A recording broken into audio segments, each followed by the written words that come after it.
Thank you very much for everyone being here. Just want to say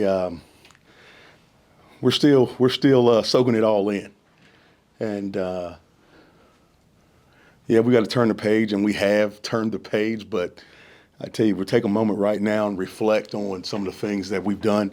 And what I will say is just so proud of our young men, so proud of our players, of our coaches, and for the journey that we've all been on. And just really with the unwavering support for them, for my players, because going through this it's not an easy process when you're building. We won't say rebuild; we say we were building. And the young men that started off with us, the staff that started, we've been pretty much the same group. And it's really, I'm thankful. I'm also humbled. And one of the things I'm most humbled by is the crowd that showed Saturday for us. It really took me, it made me emotional looking at it. We're playing the two-time defending champion. And as I was told, it was 2 hours and 17 minutes from Richmond, 2 hours and 7 or 8 minutes from Charlotte. And it was easy to see that we doubled, maybe even tripled their attendance. That's very humbling. For also, it was fantastic for members of the '69 championship team to be present and to be able to witness a championship that hadn't been won in 56 years.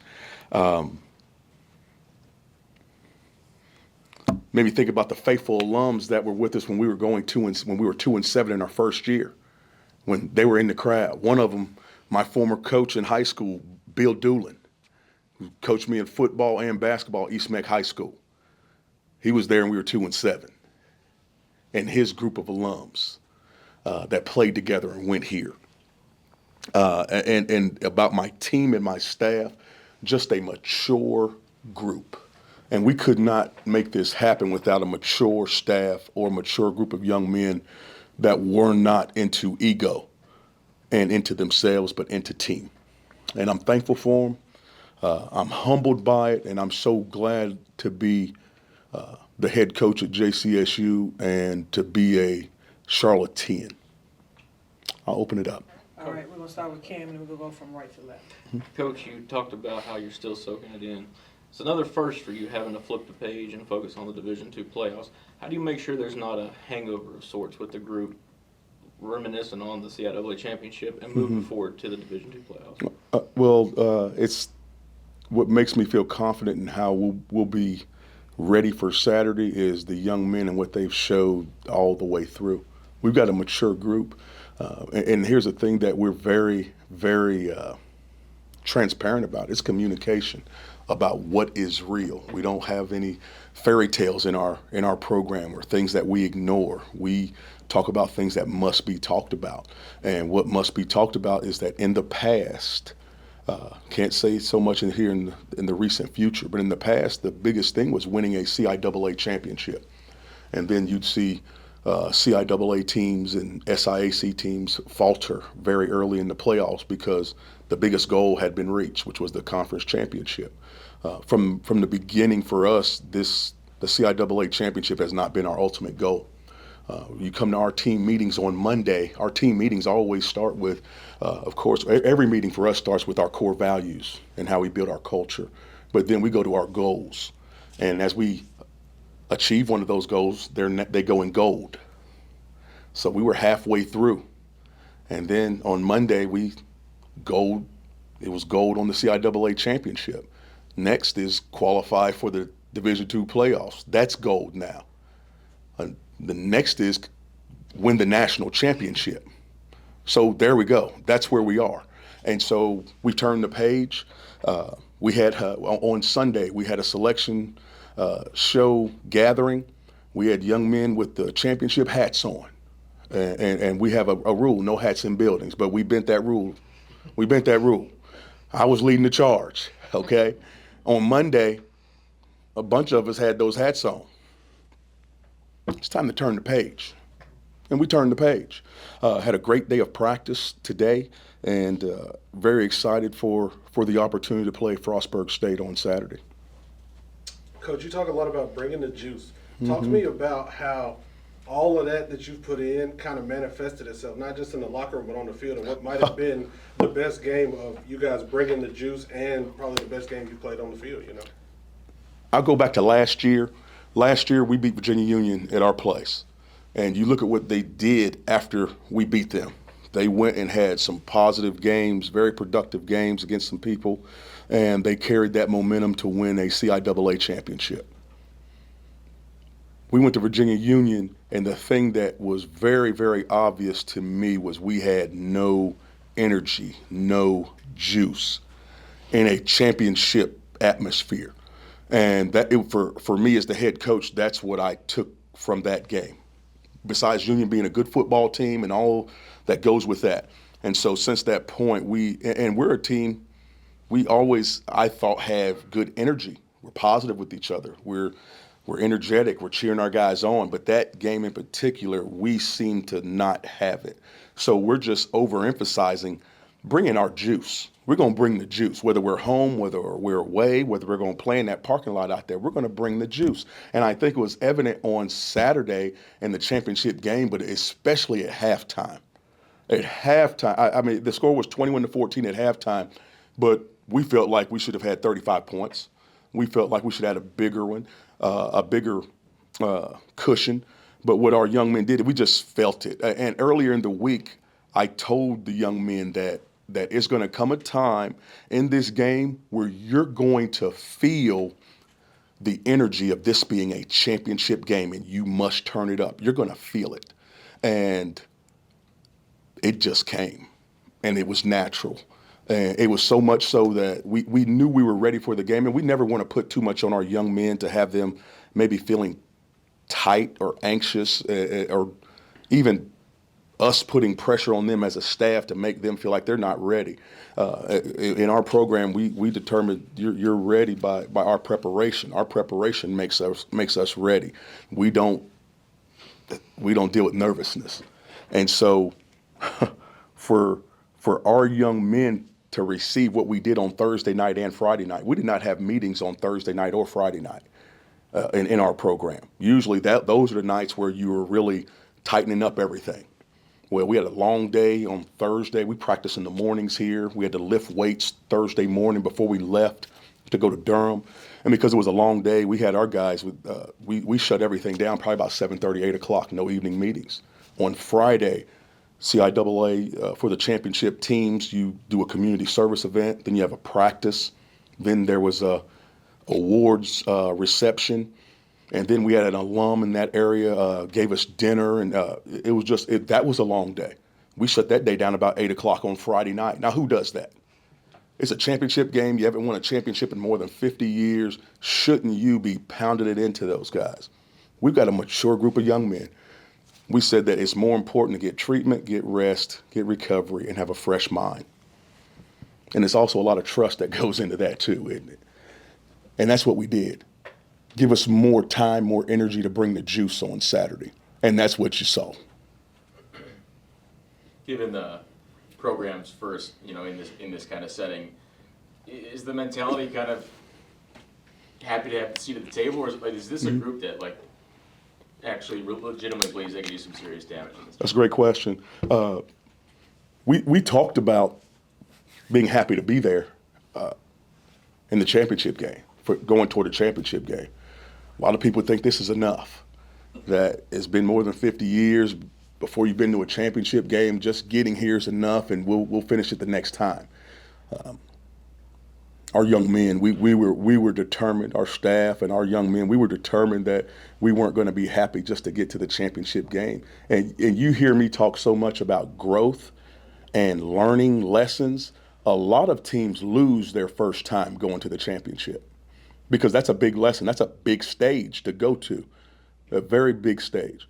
Our young men, hey, we're playing a two-time defending champion, a team that went to third round of the playoffs. And our young men, their focus wasn't on revenge. Their focus wasn't on showing somebody who we are. It wasn't on just being happy to be recognized as a team that made it there. Our young men feel that, the goals that we've set for ourselves as a program, they feel that they're very attainable. Our young men feel that if we prepare the right way, that we can go out on the field and if we play well, we'll have an opportunity to beat anyone that we play. And that's what you saw Saturday, and that's what you're hopefully going to continue to see. We're not just happy to be in the playoffs. We're a number 2 seed. We didn't scrape in the playoffs. We're a number 2 seed. We're at home. We're getting ready to host the first college playoff game in Charlotte history. The first college playoff game in Charlotte history, and we did not crawl into that. We kicked the door down as a program, and our young men are excited about that. Last week, it was cold as everything outside last week. On Tuesday, 27 degrees. The game on Saturday was going to be, I want to say, low 70s. We told our young men, hey, you're going to have a choice. We're going to see guys, if you guys want to practice in the evening on Tuesday, because the game on Saturday is going to be good weather. They said, not a chance, Coach. We could possibly go into Michigan to play in the playoffs, and it's going to be cold, snow on the ground. We're going in the morning. When you're led like that, you got a chance. These young men make my job easy. They really do. I know what they're going to bring to practice. I know what they're going to bring in the game, and they push each other. And they've grown as leaders. When we first started this thing in 22 and 23, you had leaders that would try to talk to somebody and they might spout back, but it's not like that anymore. Our young men lead each other. They follow and look at the results. Coach, I remember talking to you before Valdosta State, and that was a measuring stick for you guys at the time. Mm-hmm. Again, playing an opponent that you don't see regularly. But when I hear you talk about how this team is led by the players on this team, you talk about the maturity of the players on your roster, it sounds like you feel confident that they are prepared for whoever they're going to face, knowing that, like you said, hey, we've earned this. We're the number 2 seed if we play the way we're supposed to play. Yes. That being said, what do you have to do to beat a Frostburg State on Saturday? What we have to do, I feel, as the head coach, is just make them aware of the strengths of Frostburg State. Frostburg State, very good football team, 9-2, and it's so ironic that their head coach and we were on a committee together, and never thought we would be playing each other, but here we go. And so it's going to be a fantastic matchup, and for our young men, it's for us as coaches, for our young men to get the best out of themselves to play on Saturday. We just have to keep everything normal. We're not changing anything. We're not changing any routines. We're not having longer practices. We're not having longer meetings. We're not doing anything out of the norm that what we call is our normal process. So as the head coach, that's what I'm doing. I'm making sure that our normal process is followed, and our young men, they're following suit, and it's an exciting time. They're excited. I loved watching them at practice today, and how they were flying around and preparing for this team, because we know it's a good team coming in. So they're 9-2. They play in a good conference. They've had a good non-conference schedule, and we know we've got our work cut out for us on Saturday. Coach, you've said over the years how much you want to bring a winner to this city. Yes. This is an opportunity for your alumni to be at the game as they were last week, for your students to be at the game as they were last week. What kind of opportunity does this represent for just Charlotteans in general to come watch this program? Well, it's a great opportunity for Charlotteans to come and get behind history, have an opportunity to watch history, have an opportunity to really see something that most of them have not seen before, which is a championship college football team that's located in uptown Charlotte. And that's Charlotte's HBCU, Johnson C. Smith University. The last championship here was 1969, and we've just won one here in 2025. In a short turnaround, we've done this in 4 years. We've been climbing to win a championship. Really, we're in position last year, but some more lessons needed to be learned. But Charlotteans, they can come and they can get behind a Charlottean also, because I'm a Charlottean, And what I do know about Charlotte, Charlotte's winners. Charlotte is a city of winners. And I'm proud to be a Charlottean leading Johnson C. Smith University. And I tell you what, and you supporters, you're gonna see a great brand of football. You're gonna see some young men flying around, enjoying playing the game and enjoying each other. Our young men really enjoy each other, and they're gonna see a good brand of football on Saturday. Johnson C. Smith University plays a very good brand of football. We have talented student athletes. They're going to see a team that has a collective GPA that's almost a 3.2. So they're going to see young men that are going to be future community leaders. That's what they're going to see. We're worth the price of admission. Coach. Yes, sir. Congratulations again on the big win. There was a big announcement this weekend with the departure of Brevin Caldwell entering the transfer portal. I'd like to hear your thoughts on that, and with all the attention the team is getting, is it hard to retain top players? Oh, no, not at all. Brevin Caldwell, man. Brevin Caldwell, he's one of the biggest bricks in our brick by brick and how we built this thing. Brevin and I we've had conversations all year long. We had a conversation 2 weeks ago where we sat down and Brevin played one game for us this year against Virginia Union, had a nagging injury. And first off with Brevin, there's 32 NFL teams. I want to say 28 have been by to see about Brevin. And so with how college football is today in the NIL, the discussion that was led by me was I thought Brevin needed to get into the portal to see if he can get a couple $100,000 from one of these FBS programs. I think he deserves it. And Brevin's first take was, Coach, I want to finish what I started. And so we had a good talk. His dad sat in on the conversation. And then about another week later, Brevin and I had another conversation. And it was something that it didn't catch us by surprise. It's really something that we talked about. And what we normally in our program, if a young man gets in the portal, his time at JCSU is done. Okay, we go ahead and we look to replace that person. But with Brevin, because we've been so transparent the whole time, and he's made what he wants for his future very clear with us. If he steps out and he really doesn't feel comfortable with the offers that he's got, the door is open for Brevin to come back. And, he's family, Brevin's family. And, we wish him the best, and we'll see what happens, with him in the portal. I've received several calls from several Division I schools about Brevin. And, but here's the thing, what I know about Brevin, he's going to make a business decision. He could get, someone might offer him a bunch of money, but if the situation's not right for him or the offense not right, he'll be right back here as a Golden Bull catching a whole bunch of footballs and helping us go toward another championship. So I feel confident about that. He does too. I wish nothing but the best for him. But this was something that we've talked about, I would say, through the entire season. Coach. Yes, sir. You're one of 5 HBCUs to be in the Division II playoffs. Provided where this program was for 40 to 50 years as one of the worst HBCUs, the pride of being one of 5 this time around, that's in this Division II playoffs. When I look at those teams, Albany State, traditional. Benedict, Coach Chennis Berry, now at South Carolina State, did some amazing things there. Back-to-back championships, and then they earned first-round byes when there was a bye. Done some great things there. SIAC has 3 teams in there. So you have Kentucky State, who's made a resurgence, okay? And I do want to take this time, since you brought it up, that the SIAC conference is led by a JCSU alumnus in Dr. Anthony Holloman, okay? Played at Johnson C. Smith University.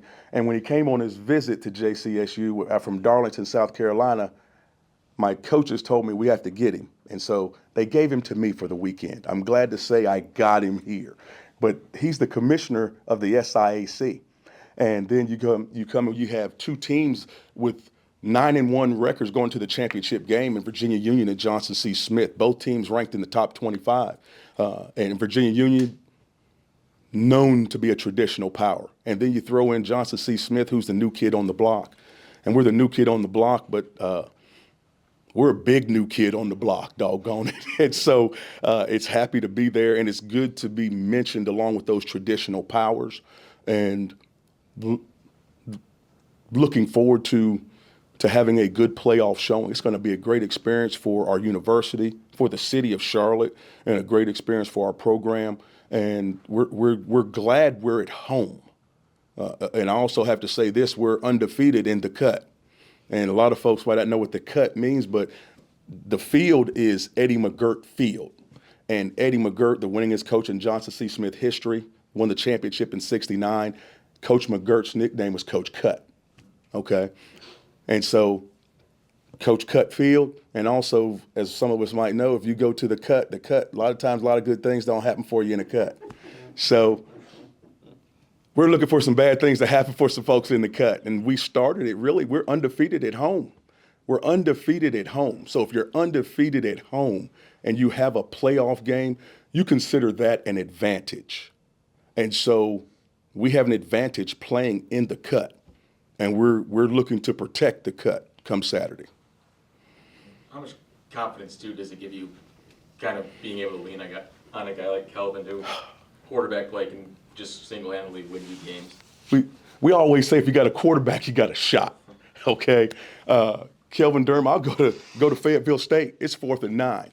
And we had a couple of talks before during the course of the game, and I was letting him know they're opening it up for you. They're opening it up for you. And he just say, okay, coach. And I didn't know if he was listening, but apparently he was. But he's a winner. Kelvin Durham, as you all have heard me say, probably the best part about him athletically is his competitiveness. He's a competitor. He wants to win, but he's also a fantastic leader. Guys rally behind Kelvin, and he's a guy that wants to do it with his feet, with his arms, and just win. He's completing short balls, long balls. He's running the ball well. We feel like if he's playing, he's going to get us in the right play. And we have a lot of confidence with him because he exudes confidence to everyone on offense and defense. And our defense, the last thing they need is more confidence. You know, our defense is good. And when Kelvin's out there and he's able to put some points on the board, really puts pressure on the other team. And that was really the game plan going in, is make Virginia Union uncomfortable and make them have to throw more than they like to do. And Kelvin took it upon himself to make sure he put pressure on them, and we did. And when you've got a quarterback such as him, you know, he really. I know it just sounds like coach speak, but he really does make the job easy. He understands the game plan. Every Thursday, after Thursday morning practice, we have a quick meeting. Kelvin, what do you like? And he says what he likes. And you're going to see those plays that he really likes. And so, great communicator, great leader, great competitor. Glad to say I've known him for a long time. And I tell you, he's been here this time, and I don't think I have had a rough patch with him where I've had to get on him, because the 2 years we spent in Fort Valley, he got enough for our entire football team. Okay, Kelvin Durham was he caught it bad for 2 years. He was a young guy. I called him a Florida guy because, those Florida guys, a lot of times when they start to move up from the South, they don't take the cold weather well. He did not take the cold weather well as a young 18, 19-year-old. And because our current quarterback coach, he was our starter, and because I knew Kelvin was going to redshirt and wasn't going to play for us for a while, I really made sure that he knew what it was going to take to be a top quarterback. And so I was very, very, very hard on him for 2 years. And it's just something that now I don't have to say much to the young man. I really don't. And for me to not, I know my team probably wouldn't agree, but for me to not get on one of my guys really seems unheard of. But I don't have to get on him much.